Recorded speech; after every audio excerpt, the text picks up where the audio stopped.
Selamat pagi pemirsa, apa kabar Anda di pagi hari ini? Senang sekali saya Graciela Taime dapat menjumpai Anda dalam Berita Papua. Sejumlah berita menarik dan teraktual telah berhasil dirangkum tim redaksi kami. Berikut 3 berita utamanya hari ini.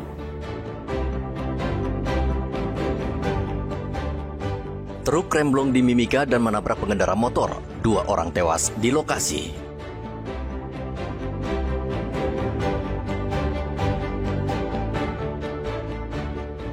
Perkosa wanita tunawicara di Manokwari, seorang pria Paruhbaya diringkus polisi.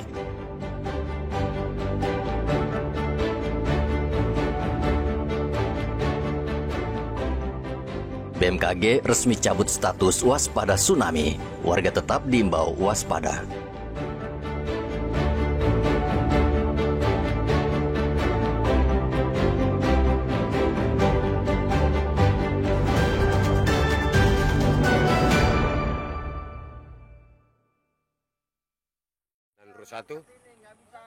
Kecelakaan maut kembali terjadi di Kampung Iwaka, Kabupaten Mimika.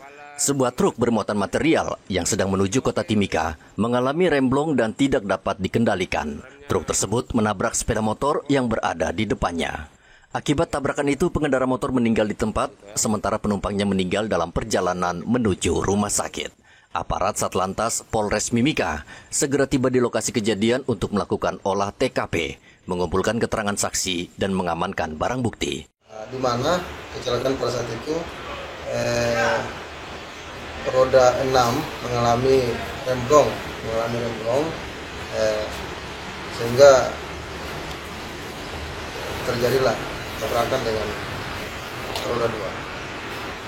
Kecelakaan tersebut 2 pengendara roda 2, yang 1 meninggal di tempat, yang 1 meninggal pada saat dilarikan ke rumah sakit Caritas.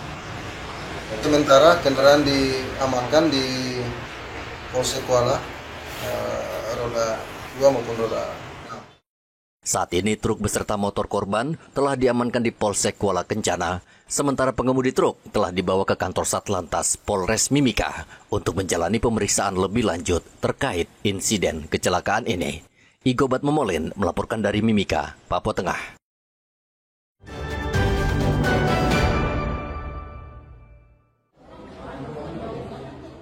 Belasan siswa di distrik Manokwari Timur, Kabupaten Manokwari, Provinsi Papua Barat, pada hari Rabu mengalami keracunan makanan setelah mereka menyantap makan bergizi gratis yang disalurkan pemerintah setempat.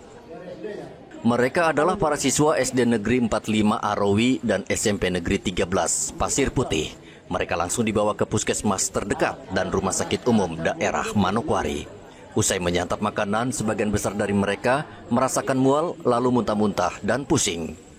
Kepala Ombudsman Perwakilan Papua Barat bersama Kepala Dinas Kesehatan Kabupaten Manokwari langsung mendatangi sekolah dan rumah sakit umum Manokwari untuk melihat kondisi siswa. Mereka meminta pemerintah mengawasi kualitas dan kesehatan makanan. Ombudsman dan Dinas Kesehatan juga akan mengecek dapur yang mengelola makanan bergizi gratis. Ada beberapa yang terkena keracunan atau ada mual, ini bahkan ada yang dilarikan. Tadi mungkin kita sudah ke sekolah mengecek, kita juga sudah datang di rumah sakit, juga ada pihak Dinas Kesehatan, pihak sekolah juga ada mengantar anak-anaknya. Ya, kita memastikan bahwa ini benar-benar jangan terulang, jangan terjadi. Ombudsman sebagai lembaga negara yang mengawasi pelayanan publik, pesan kami juga mengawasi MBG ini. Nah, MBG ini agar bisa jalan dengan baik. MBG ini bagus. MBG ini baik, tinggal mungkin ada hal-hal yang perlu dibenahi. Ya. Dari masalah ini supaya mungkin kita jauh lebih baik lagi. Jauh lebih baik dalam membina manajemen tata kelola di dalam MBG itu sendiri. Sementara itu, Kasat Reskrim Polresta Manokwari AKP Raja Putra Napitupulo mengatakan pihaknya telah melakukan olah tempat kejadian perkara dan mengambil sampel makanan untuk diperiksa ke Badan Pengawasan Obat dan Makanan Papua Barat. Jadi setelah kita datangi TKP, kita ambil beberapa sampel makanan berupa rantang makanan yang masih berisi makanan seperti nasi, terus buah, terus daging ayam dan sayuran begitu, berupa kacang-kacangan dan sayuran begitu. Jadi hasil dari olah TKP kita kemarin itu dan beberapa barang bukti yang sudah kita amankan berupa makanan, sampel makanan kita sita, kita ambil, dan sekarang kita bersama dengan Dinas Kesehatan dan juga dengan Puskesmas kita sudah menyerahkan sampel itu ke BP POM begitu, untuk mengecek kadar apa yang ada di dalam makanan tersebut. Polisi belum menetapkan tersangka dalam kasus keracunan massal ini karena masih menunggu hasil pemeriksaan BPOM. Edi melaporkan dari Manokwari, Papua Barat.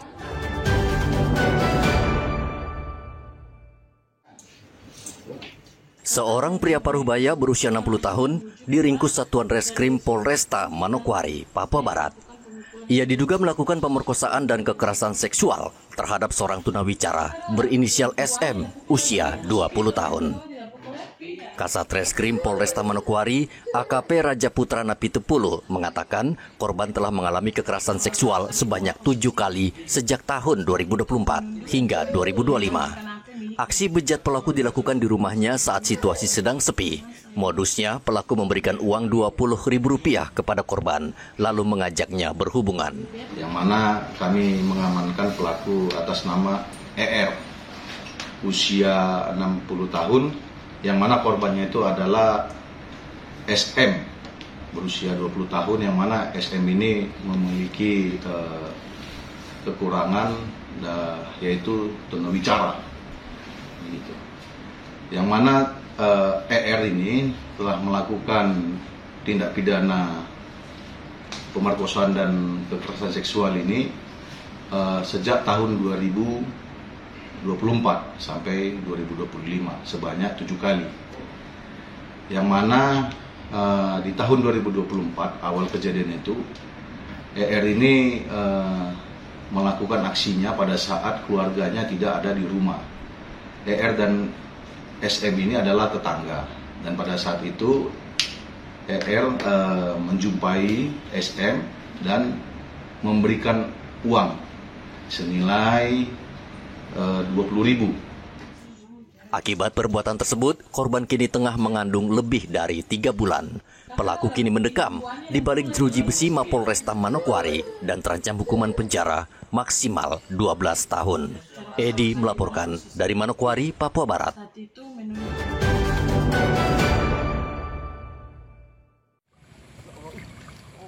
Polisi menerima laporan dari warga Kampung Amunkai, Distrik Tanah Miring, Kabupaten Merauke, terkait hilangnya seekor sapi dari dalam kandang. Mendapat laporan tersebut, anggota Polsek Tanah Miring bersama warga langsung bergerak melakukan pencarian. Tak lama kemudian, petugas menemukan sebuah mobil mencurigakan yang terparkir di area semak-semak. Saat dilakukan pemeriksaan, di dalam mobil ditemukan sejumlah tali yang diduga digunakan untuk mengikat sapi.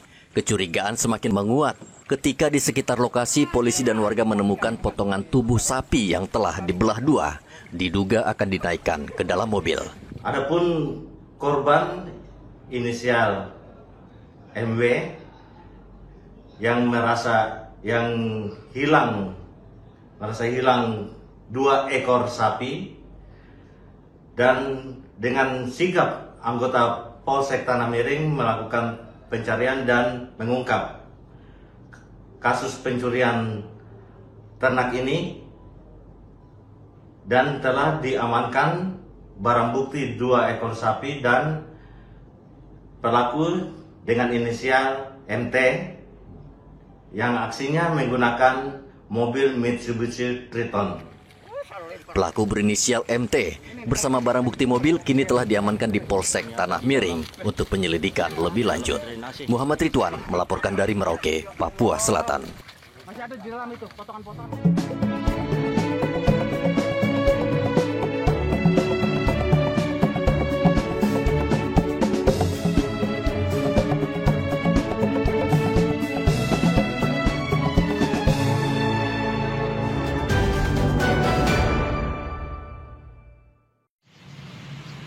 Peringatan dini tsunami resmi dicabut pada hari Kamis dini hari. BMKG Jayapura menyebut pencabutan ini berdasarkan hasil analisis data maligram atau grafik tinggi muka laut yang menunjukkan kondisi gelombang laut telah mengecil secara signifikan. Kami informasikan kepada seluruh masyarakat di Kota Jayapura terkait peringatan dini tsunami yang BMKG keluarkan pada tanggal 30 Juli 2025 akibat gempa di Rusia dengan kekuatan 8,7. Potensi gelombang tsunami yang terjadi di wilayah Kota Jayapura sampai dengan 0,5 meter. Tepatnya pada pukul 00:41 waktu Indonesia Timur di tanggal 31 Juli, peringatan dini potensi tsunami di wilayah Kota Jayapura dinyatakan berakhir. Untuk itu kami himbau kepada masyarakat di Kota Jayapura, khususnya di sekitar pesisir pantai, bisa dapat melakukan aktivitasnya kembali seperti biasa.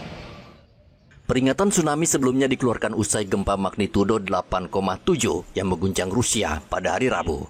Kota Jayapura menjadi salah satu dari 7 wilayah di Papua yang dinyatakan berpotensi terdampak. Warga pesisir di kawasan Hamadi sempat panik, bahkan sebagian mengungsi ke kantor wali kota Jayapura yang berada di dataran tinggi. Pemerintah Kota Jayapura memastikan situasi terkendali. Wakil Wali Kota Jayapura Rustan Saru turun langsung ke Pantai Hol Tekam untuk memastikan kondisi lapangan tetap aman. Di sini sampai jam 16.30 sesuai dengan informasi dari BMKG akan mengalami pergeseran permukaan naik. Air laut naik akibat gempa di sini. Nah, begitu alhamdulillah hari ini kita lihat di laut ini belum ada perubahan. Status permukaan laut masih normal, tapi kita waspada. Jangan sampai tiba-tiba muncul gelombang yang tinggi, kemudian kita terlena, bisa berdampak kepada kita semua. Meski sudah tidak tsunami, BMKG tetap mengimbau masyarakat untuk tetap tenang dan hanya mengakses informasi dari kanal resmi BMKG serta pemerintah daerah. Arthur dan Ari melaporkan dari Kota Jayapura, Papua.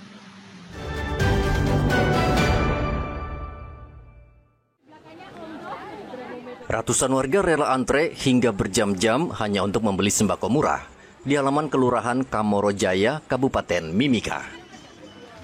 Pasar murah sengaja digelar oleh Dinas Ketahanan Pangan Kabupaten Mimika untuk menjaga stabilitas harga pangan dan menekan lajunya inflasi. Pemerintah daerah dalam kesempatan ini juga meluncurkan beras bantuan kepada warga tidak mampu. Beras bantuan ini berasal dari Badan Pangan Nasional dan Bulog Kabupaten Mimika yang ditunjuk sebagai penyedia beras bantuan. Dinas Ketahanan Pangan Kabupaten Mimika mencatat ada sekitar 10.000 jiwa warga tidak mampu di Kabupaten Mimika yang berhak atas beras bantuan ini. Bantuan pangan beras dari Bappenas diperuntukkan untuk masyarakat miskin. Masyarakat miskin kita ini terdapat 10.000, kurang lebih 10.000 lah. Nah, ini berbeda dengan data tahun lalu. Data tahun lalu 21.000, kurang lebih 21.000. Dan ini kita harus bersyukur di sini karena data kemiskinan kita 50% bisa berkurang. Berarti kita ada peningkatan, kemiskinan kita sudah mulai berkurang. Dan hal ini kita harus bersyukur. Warga berharap pasar murah rutin dilakukan oleh pemerintah karena sangat membantu mereka di tengah sulitnya ekonomi saat ini. Dari Mimika, Papua Tengah, Igobat Momolin melaporkan.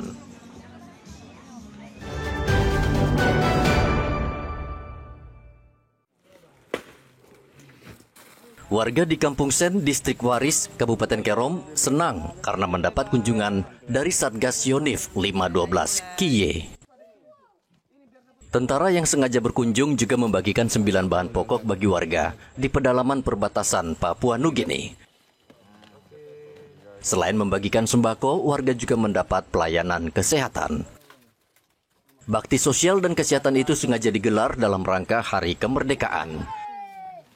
Terima kasih abang-abang pos sudah datang di kampung kami. Kehadiran Satgas Yonif 512 di Kampung Sen bukan hanya menjaga batas wilayah negara, tetapi juga memperkuat persaudaraan dengan masyarakat yang ada di kampung terpencil. Riantonai melaporkan dari Kabupaten Kerom, Papua.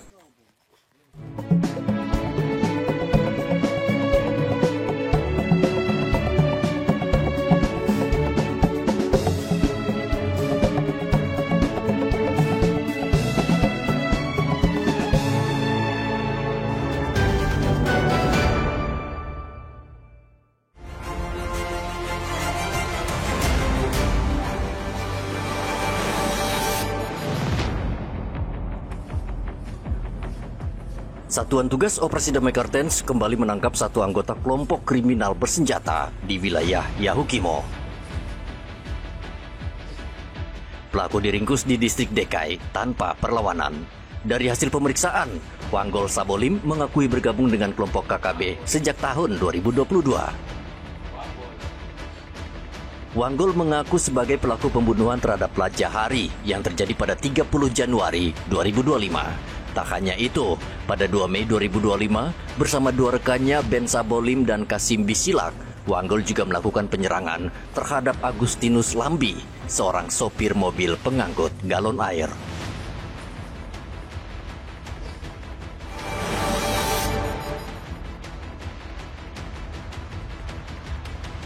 Kejaksaan Tinggi Papua kembali mendalami kasus dugaan tindak pidana korupsi, penjualan cadangan beras pemerintah yang merupakan beras bersubsidi untuk keperluan stabilitas harga pangan. Petugas menggeledah kantor Perum Bulog Kanwil Papua dan Papua Barat, serta rumah mantan Kepala Cabang Pembantu Bulog Wamena di Kota Jayapura pada hari Senin. Dalam penggeledahan ini, petugas menyita 2 boks besar barang bukti terkait kasus tersebut, seperti dokumen, laptop, dan 2 buku tabungan. Selain itu, petugas juga menyita uang tunai senilai 527 juta rupiah dari salah satu saksi berinisial RM yang merupakan mantan Kepala Cabang Bulog Wamena tahun 2022. Uang tersebut merupakan selisih hasil penjualan dari gudang ke mitra Bulog Wamena. Modus pegawai Bulog Wamena yaitu menjual beras tidak sesuai harga eceran yang ditetapkan pemerintah.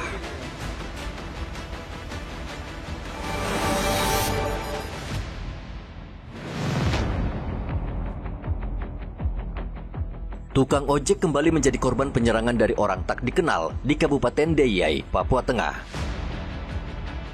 Korban Aris Munandar pada hari Minggu sedang mengantar penumpang ke Pasar Wagete, Distrik Tigi. Tiba-tiba seseorang menyerangnya dengan membacok bagian punggungnya dengan senjata tajam. Kejadian tersebut menyebabkan korban luka-luka dan langsung dilarikan ke rumah sakit.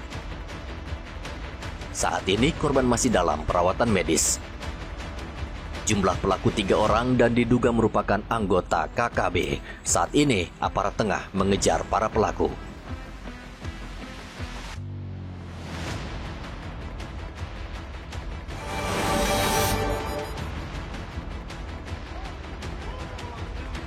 Bentrokan antar kelompok warga kembali terjadi di Jembatan Gantung Kali Baliem, Kabupaten Jayawijaya. Konflik ini melibatkan warga Lanijaya dan warga Wamena yang bermukim di wilayah Muara antara Kali Uwe dan Kali Baliem. Konflik ini dipicu oleh kasus pembunuhan yang terjadi beberapa hari sebelumnya. Pihak keluarga korban yang tidak menemukan pelaku langsung mencurigai kelompok dari wilayah Kali Baliem sebelah sebagai pihak yang bertanggung jawab. Kecurigaan ini memicu aksi penyerangan balasan yang berlangsung di sekitar jembatan gantung tersebut. Bentrokan itu berlangsung singkat, namun cukup memanas. Beberapa warga mengalami luka parah akibat penggunaan senjata tradisional seperti panah, tombak, dan parang.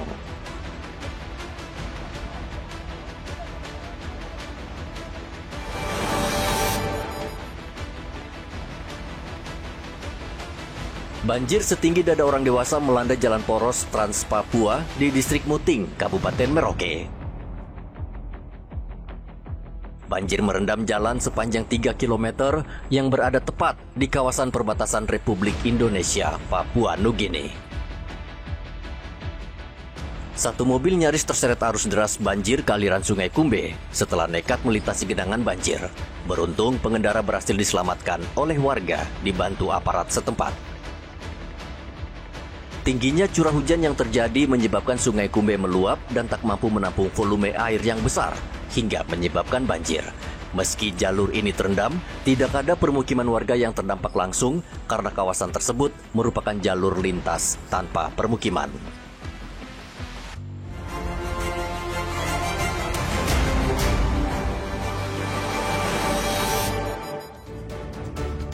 Pemirsa, informasi tadi sekaligus mengakhiri jumpa kita pada pagi hari ini. Saya Graciela Taime, mewakili kerabat kerja yang bertugas menyampaikan terima kasih, selamat beraktivitas, sampai jumpa. Wanyambe.